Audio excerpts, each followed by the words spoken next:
Well, the first and the obvious barrier is the technical barrier.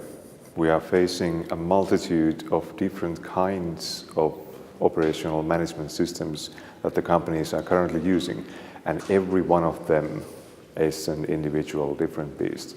So when we are trying to integrate them all together to discuss amongst themselves through blockchain, we're going to have to create a lot of APIs or integration points so we can incorporate the largest number of systems as possible.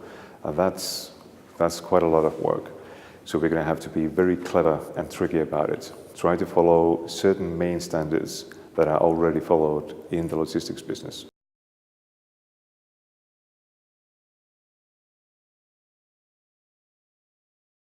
Some regulators or regulatory authorities are extremely excited to work with us, so they are definitely going to help us. But then the difficult kind of regulation is indifferent regulation. So the sort of regulation that sort of like notices you but doesn't do anything for you or against you for that matter. The second sort of barrier we are facing is the barrier of disbelief. This has to do with the nature of any given industry or business. Established operators are usually very set in stone. They want to do things like they were done yesterday. And it's really these people's hearts and minds that we need to win. We have to be able to demonstrate to them that yes, there is a new way of doing business. And it's very low barrier to entry to try it.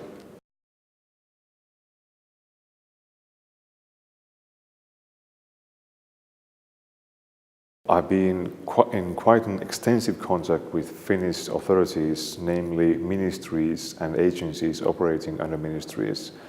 The Ministry of Transportation, or the Transportation Agency under them, and the tax authority people. They are extremely excited about blockchain, especially the tax people. For some reason, Finnish tax authorities are extremely eager to experiment with new technologies and new paradigms. They are extremely dynamic people.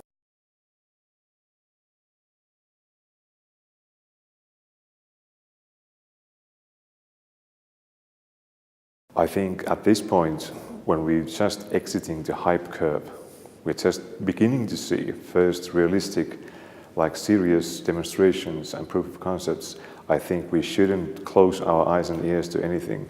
Private blockchains or even two-party, one-to-one blockchains, they have business value when implemented correctly.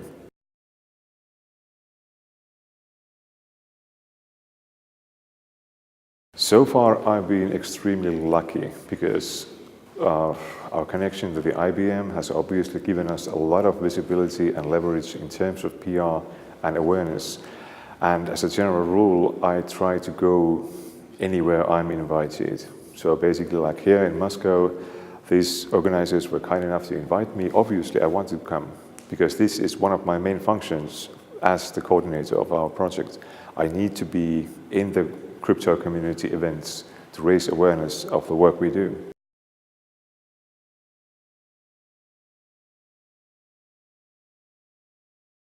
Well, it's not really a question of moving from one to another. It's a question of doing both in parallel.